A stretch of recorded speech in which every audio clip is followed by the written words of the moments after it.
Sports professor Rick Horrow into the $1.3 trillion business of sports, Sports Entertainment Innovation Conference, partnership with USA Today, but also significant partnership with Syracuse University and person right here directly related to this, UNLV.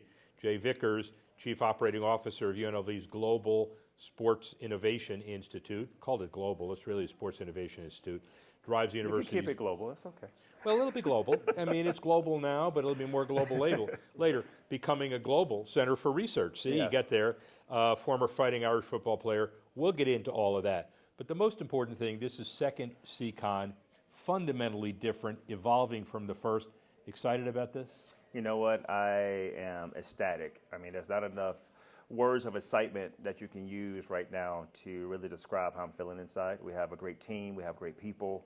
We have great attendance. I'm truly excited for the opportunity to continue to plant that flag as intellectual capital of sport and entertainment.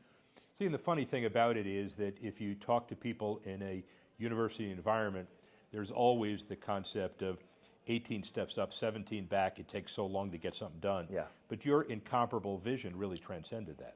Well, what we wanted to do was just have a relentless attitude to accomplish something. So one of the things that I've been saying lately is that this is the impossible conference. I've had a lot of people say, you know, in the past, you can't get this done. It's not going to happen. And we had to think outside the box. And part of that thinking outside the box was saying, let's, one, identify the right partners. No matter what business you're in, you want to identify the right partners.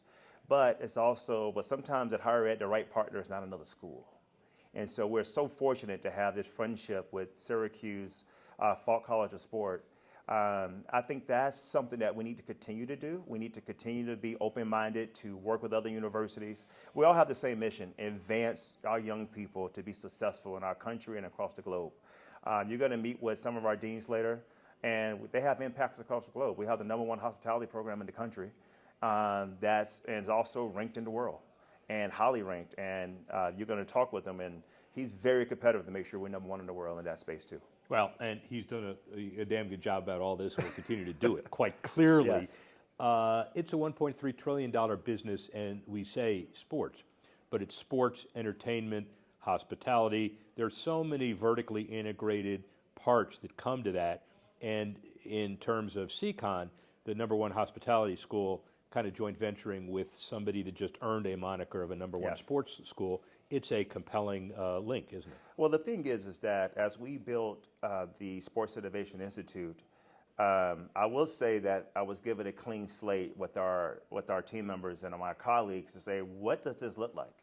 And as we continue to grow, we're very fortunate to be in the city of Las Vegas, where we see sports and entertainment collide at a tremendous force and create so many innovative things that have an impact on fan engagement. Now sports performance, sports technology, the white glove experience and hospitality, all these things are happening in this great city. And so with our institute, we developed 14 pillars of excellence where we have subject matter experts in each of these areas that we can highlight through brain health, mental health, sports technology, hospitality and sports. All these, I'm just saying a few, and we're working on a future one, which would be sports diplomacy. And so all these things are essential to the success of the sports and entertainment ecosystem. Who defined the original 14? You know what? Who defined the original 14 are the faculty members that I have the opportunity to represent as a hub that connects and creates a platform for our faculty and our students to really highlight what they do. And then from there, as this ecosystem continues to evolve, then we can decide, do we add something else to it? And that's really what we have the opportunity to do. I'm preaching to the choir, but you realize how unique all of this is. Back in those leather helmet days when I graduated law school, the only way you would call yourself an agent is if you found some sucker who said you're an agent. And nobody knew what the Wild Wild West translated. And then you had 415 schools of all kind, marketing, administration, law, management, politics. But now we've entered an era where you have the centralization and integration process, and very few people with vision can pull it off, and you're there. How does it make you feel? You know what? I feel great, but I could tell you, like anything else, that people do or have the opportunity to be a part of, it takes a village. It takes being around people like yourself. It takes being around great deans and having great partners in Circle, which we've talked about, having the relationship with Syracuse.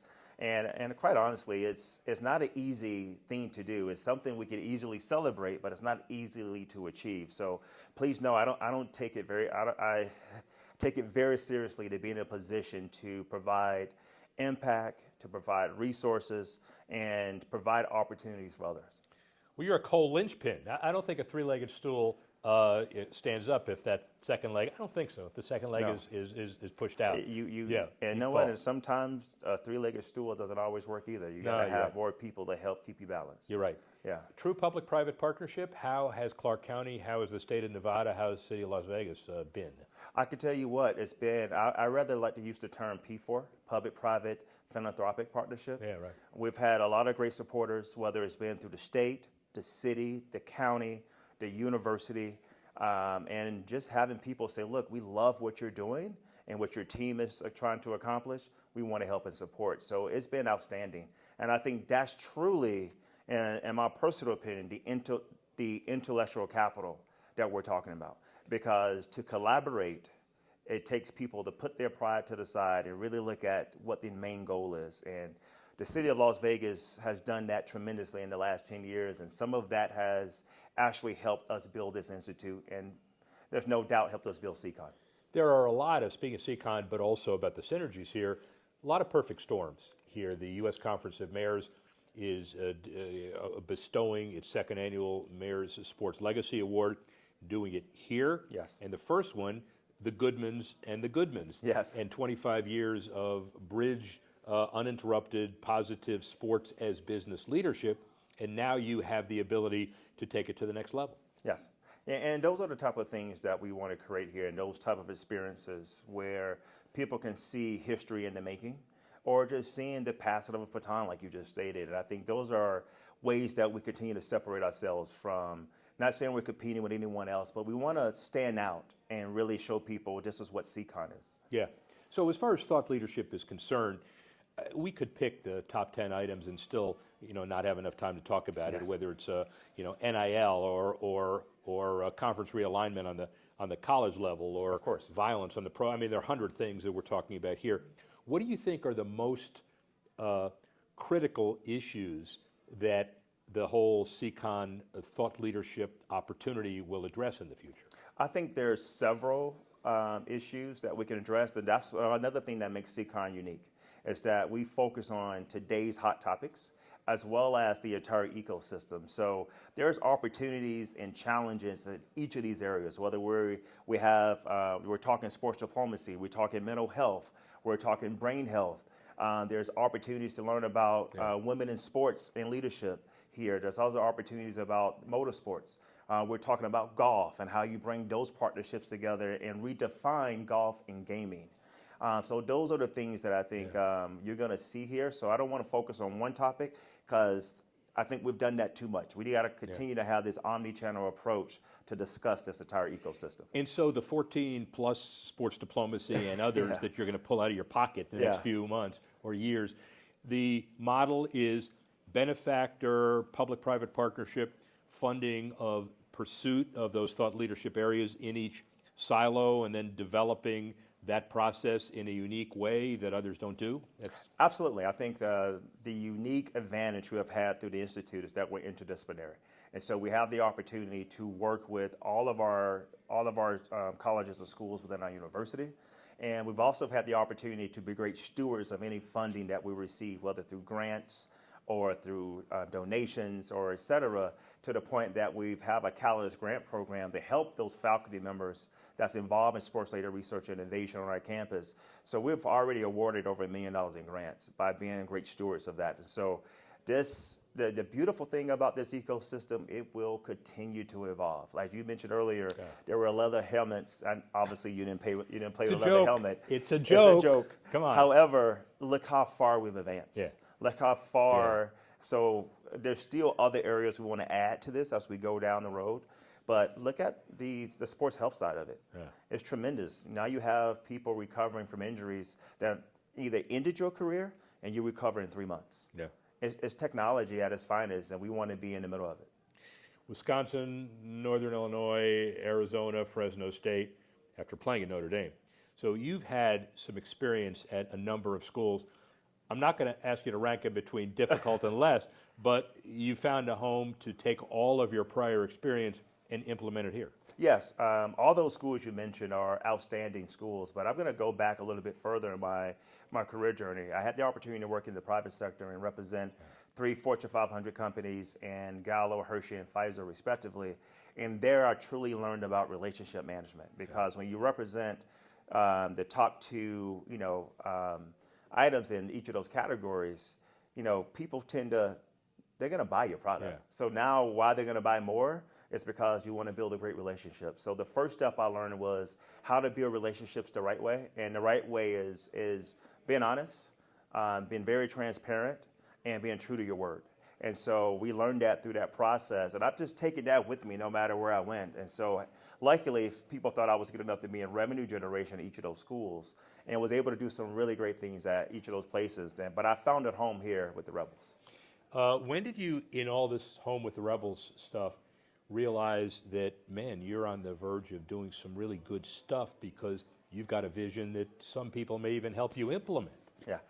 You know what? It's part of the things that I think that I personally have a challenge with is pulling my head up and actually seeing it. Like, I played running back, and I always tell people, just hand me the ball and let me go. Notre Dame, by the way, I didn't do it because last time I went too far and he didn't like it. So Notre Dame, big time. All right, keep going. My goal is hand me the ball and let's run. I can see the cutback. I can see the linebacker. I can see the safety. But Coach Host always said, I like you've been there before. And so I don't get a chance to celebrate it all the time, and maybe I should every now and then, but I'm always on to the next project. I want to see what else we can do to elevate our university, elevate our institute. One of the things that I'm really excited about with our new president is that there's one UNLV, and there's no silos, there's none of that. We're not there yet 100%, but we will get there. And I think with the right leadership, the people he's bringing in, we have a new dean of hospitality who is going to make a huge mark in everything that he's doing through that, as well as have other deans who have done a really great job on our campus. So I'm really excited to continue to partner with them, as well as build SEICon to be the greatest sports entertainment innovation conference in the world. Just a couple more. So the legacy that you're going to leave behind is prolific, and you don't know what it is yet because it's before halftime. It's 2-minute warning at halftime, but you got a whole bunch of other stuff to go to.